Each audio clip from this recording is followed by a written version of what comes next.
He asked a question about whether the president still believes al-Qaeda has been decimated. And the president said, core al-Qaeda, as he said many times, has been decimated, but we're seeing these other groups metastasizing into regional groups that can still be dangerous. And the president went on to say, he didn't name ISIS, but groups like ISIS, and said, quote, so that requires us then to make sure that we have a strategy that is strengthening those partners so that they've got their own capacity to deal with what are potentially manageable regional threats. August 2013, he's talking about how we need to be putting together a strategy. 1 year later, how could he not have that strategy? Ed, as we've talked about quite a bit, the president has been very explicit about what the comprehensive strategy is. That comprehensive strategy... I understand that, but he said, I don't have that strategy specifically for Syria. But, Ed, what I'm trying to, if you'll let me answer the question here, the point of that statement, and this is a sentiment, a strategy that the president has reiterated on a number of occasions. He reiterated this at West Point when he spoke there on May 28th of this year.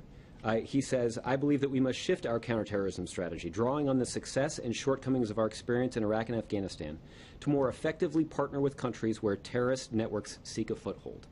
He reiterated that strategy when he spoke to the nation over in the State Dining Room earlier this month, where he talked about how the core component of our strategy needs to be building up regional partners, so the United States isn't responsible for, in this situation, providing security for the people of Iraq. We need to build up our partners and make sure that we have a cooperative government so that the Iraqi people can provide for their own security. That is the way that we will find an enduring way to deal with the threat that's posed by ISIL. If we rely only on America's military might, there's no question that because of the bravery and skill of our American servicemen and women, that they can have a substantial impact on the battlefield, that they could, as the president said yesterday, rout ISIL on the battlefield. There's no question about that.